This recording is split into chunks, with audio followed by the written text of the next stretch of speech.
我的前女友叫刘佳，前女友叫刘佳，刘佳是我前女友，刘佳是我前女友，刘佳是我前女友。刘佳她像那种完美女友，她承诺就是说与我就是一起还这个房贷，买了这个房子，就是说立刻可以去见她父母。 Halo guys, selamat datang lagi di channel aku. Hari ini kita bakal masuk ke dalam cerita yang bikin kita nggak habis pikir. Kok bisa ya? Bayangin 36 pria single tergila-gila sama cinta, tiba-tiba bangkrut dan patah hati dalam waktu 1 bulan. Dan yang lebih gila lagi, mantan pacar mereka semua punya nama yang sama, Liu Jia. Kebetulan atau jebakan maut yang dirancang dengan sempurna? Ini bukan drama Korea, ini kisah nyata dari Shenzhen, China, yang bikin heboh dunia maya. Sebelum kita lanjut, jangan lupa follow atau subscribe channel ini, dan jangan lupa like video ini supaya aku lebih semangat untuk membuat konten. Thank you. Yuk kita mulai. Oke, kita kenalan sama salah satu korbannya, namanya Ayao. Pria biasa dari Shenzhen, pekerja kantoran standar, gaji pas-pasan, penampilan ya biasa aja. Dia bukan tipe yang bakal bikin cewek langsung jatuh cinta di pandangan pertama. Tapi Ayao punya mimpi sederhana. Punya pacar, nikah, hidup bahagia, ya gitulah. Di tengah pasar pernikahan China yang super kompetitif, di mana cowok jauh lebih banyak dari cewek, Ayao tahu dia butuh keberuntungan ekstra. Dan keberuntungan itu datang di Maret 2024. Lewat platform sosial, Ayao ketemu Liu Jia. Gadis ini bilang dia dari Hunan, 30 tahun, kerja di e-commerce. Cantik, kulit putih, tubuh oke, dan yang paling penting lemah lembut. Beda dari stereotip gadis Hunan yang biasanya terkesan agak galak. Mereka langsung klik, chatting tiap hari, kencan sederhana, dan Liu Jia ini tipe yang hemat. Nggak minta tas branded, nggak minta makan di resto. Ayo mikir, ini bidadari dari mana ya? Cuma sebulan pacaran mereka udah ngomongin nikah. Sebulan, bayangin guys, biasanya orang pacaran sebulan masih bingung mau makan apa pas kencan. Ini udah mau ke pelaminan. Tapi di sini mulai ada keanehan. Ayao mengajak Liu Jia tinggal bareng tapi ditolak. Katanya, aku gadis konservatif, harus ketemu orang tua dulu.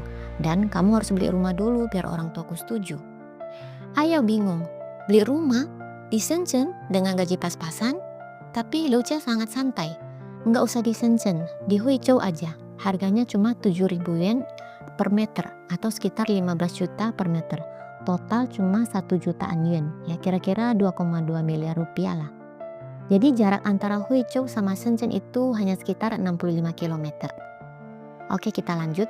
Liu Jia bahkan kasih rekomendasi kompleks yang katanya lagi ada subsidi gede dari pengembang. Liu Jia juga bilang, aku bakal bantu 30.000 yen untuk uang muka, sisanya kita cicil bareng. 30.000 yen itu sekitar 68 jutaan ya guys.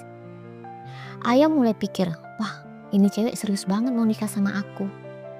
Jadi Ayao nekat, dia ambil cicilan jutaan yen, bayar uang muka ratusan ribu yen, dan beli rumah itu.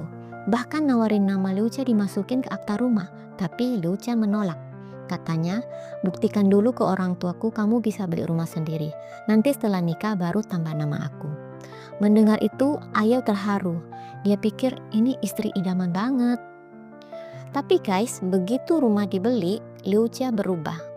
Dingin, cuek, telepon gak diangkat, pesan gak dibalas. Terus tiba-tiba Ayao diblokir di WeChat. Liu Jia hilang, Ayao bengong. Dia nunggu kabar nikah, malah ditinggal tanpa jejak.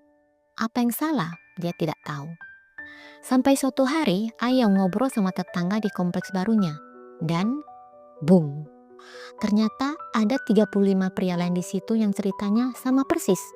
Pacar mereka bernama Liu Jia, ketemu di platform kencan antara Maret sampai Juni 2024. Pacaran sebulan, diminta beli rumah di kompleks yang sama, dan ditinggal pas rumah sudah dibeli.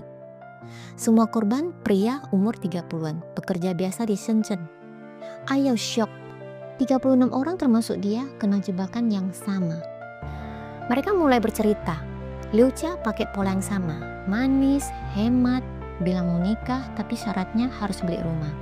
Setelah rumah dibeli, kabur. Ayao dan teman-teman barunya sadar, ini bukan cinta, ini penipuan. Liu Jia bukan calon istri, dia sales properti yang pakai topeng pacar idaman buat jualan rumah. Dan yang lebih gila, rumah-rumah ini di daerah jauh, murah dan susah dijual, tapi berkat Liu Jia pengembangnya untung besar. Nah, tapi Lucia kan keluarin 30.000 yen per orang. Jadi total 1.080.000 yen untuk 36 orang untuk DP rumah.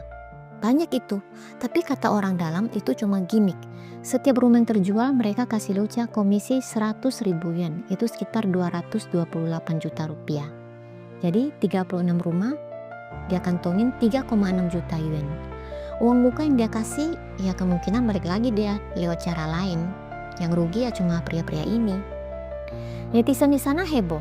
Ada yang bilang Lucia kerjasama dengan pengembang dan ini jelas-jelas menipuan. Tapi dari sisi hukum agak susah karena Lucia tidak mengambil uang korban langsung. Rumah benaran dibeli, kontrak benaran ditandatangani. Dia coba menipu perasaan. Itu soal moral, bukan kriminal. Tapi ada juga yang bilang ini penipuan benaran. Soalnya Lucia bohong soal nikah buat jebak korban beli rumah. Sampai sekarang polisi di Shenzhen dan Huizhou masih lempar tanggung jawab. Siapa Lucia sebenarnya? Banyak yakin dia cuma sales properti yang pintar.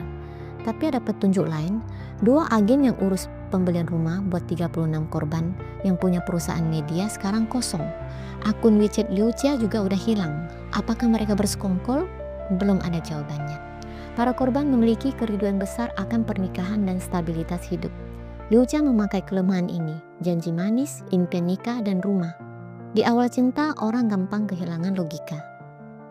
Di China, ini disebut perangkap bidadari. Perusahaan properti memakai wanita cantik untuk menipu pria jomblo untuk beli rumah yang susah laku. Dan ini nggak cuma soal di Shenzhen, kasus serupa udah ada di mana-mana. Jadi pelajarannya, sebelum nikah cek dulu kesehatan, kepemilikan rumah, utang, kerjaan, keluarga, semuanya. Cinta itu indah, tapi jangan sampai bikin kita lupa realitas. Oke guys, sampai di sini video hari ini.